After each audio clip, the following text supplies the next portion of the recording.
Assalamualaikum warahmatullahi wabarakatuh. Saya Dini Tuswati dengan NIM 23060210004 dari kelas 3A Tadris IPA, mata kuliah Biologi Umum dengan dosen pengampu Feni Widianti, MPD. Saya akan menyampaikan materi tentang biologi sebagai ilmu. Dari materi ini yaitu yang pertama pengertian biologi, yang kedua sifat biologi sebagai ilmu, yang ketiga objek kajian biologi, yang keempat cabang-cabang ilmu biologi, yang kelima manfaat biologi, yang keenam pentingnya mempelajari biologi. Yang pertama pengertian biologi. Biologi ini berasal dari bahasa Yunani, yaitu berasal dari kata bios dan logos. Bios yang berarti hidup dan logos yang berarti ilmu. Sedangkan ilmu biologi adalah ilmu yang mempelajari segala hal yang berhubungan dengan makhluk hidup dan kehidupan.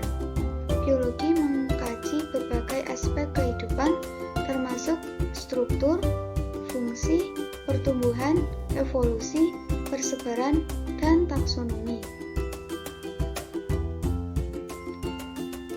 Biologi mengkaji ilmu yang membahas pengetahuan yang sangat luas, serta terdiri dari berbagai macam cabang dan subdisiplin. Secara umum, seluruh cabang keilmuan biologi disatukan oleh konsep dasar yang mengatur semua penelitian biologi, yaitu konsep tentang sel, gen, dan evolusi. Kemudian, sifat biologi sebagai ilmu. Sifat biologi sebagai ilmu yaitu pemikiran yang ilmiah, logis, yaitu didasarkan pada akal manusia, objektif, yaitu berdasar pada nilai-nilai keilmiahan dan kebenaran. Kemudian menggunakan metode ilmiah, sistematis, atau bersifat teratur dan tidak acak-acakan. Kemudian bersifat empiris atau menjadi landasan dan dapat dibuktikan kebenarannya. Kemudian kritis, kemudian universal, yaitu biologi dapat dimanfaatkan secara umum. Yang selanjutnya, objek kajian ilmu biologi.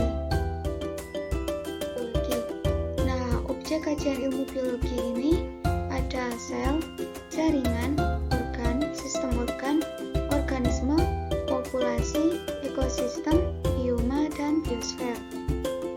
Sel sendiri yaitu kumpulan dari molekul-molekul.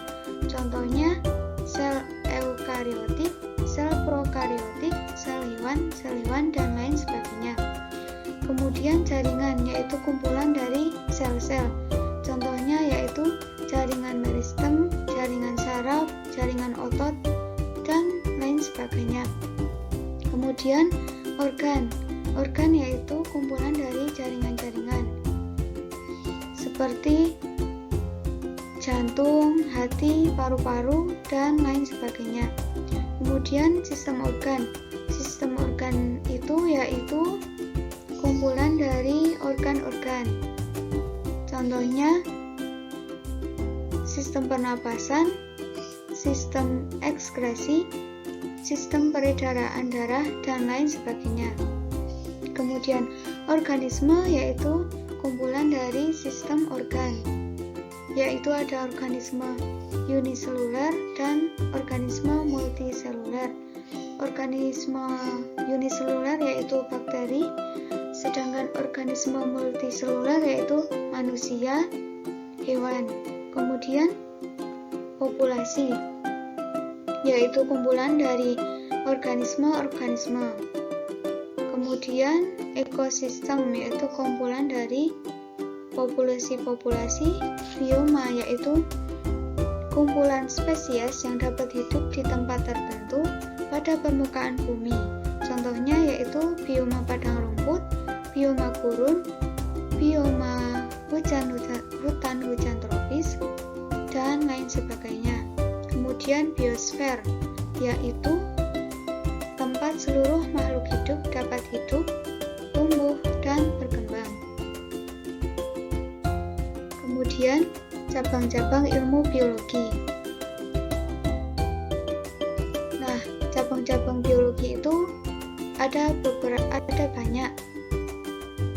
Dalam PPT ini ada beberapa cabang-cabang ilmu biologi, yaitu agronomi, akarpologi, algologi, anatomi, andrologi, bakteriologi, yaitu ilmu yang mempelajari tentang bakteri, bioteknologi, botani yang mempelajari tentang pertanian, ekologi yang mempelajari tentang lingkungan, embriologi, entomologi, enzimologi, epidemiologi, evolusi, fisiologi, genetika yang membahas tentang gen, klimatologi, zoologi yang membahas tentang hewan, mikrobiologi, patologi yang membahas tentang penyakit, kemudian dan seterusnya.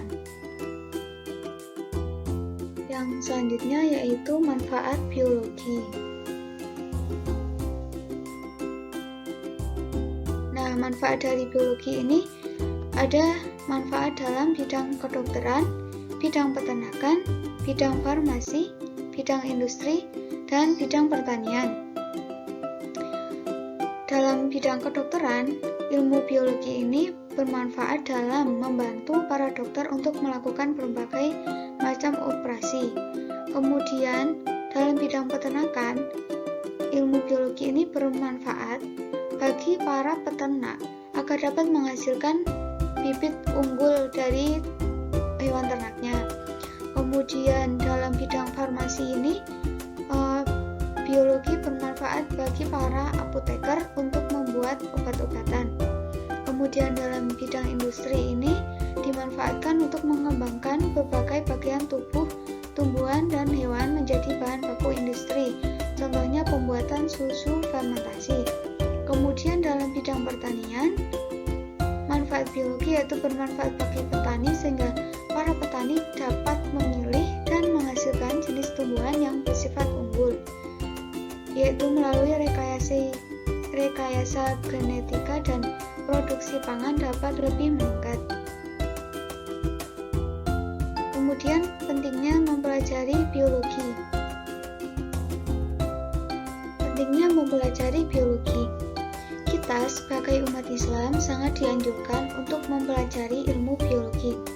Hal tersebut dikarenakan dalam Al-Quran banyak sekali ayat yang mengandung tentang peristiwa alam dan isinya, seperti yang tertera dalam surat An-Nahl ayat 69, yang artinya, dari perut lebah itu keluar minuman atau madu yang bermacam-macam warnanya. Di dalamnya terdapat obat yang menyembuhkan bagi manusia. Sungguh, pada yang demikian itu, benar-benar terdapat tanda kebesaran Allah bagi orang-orang yang berpikir. Nah, hal tersebut menjelaskan manfaat dari madu, yaitu bermanfaat bagi bermacam kesehatan bagi manusia dan menyembuhkan berbagai penyakit. Sekian yang dapat saya sampaikan, semoga bermanfaat. Assalamualaikum warahmatullahi wabarakatuh.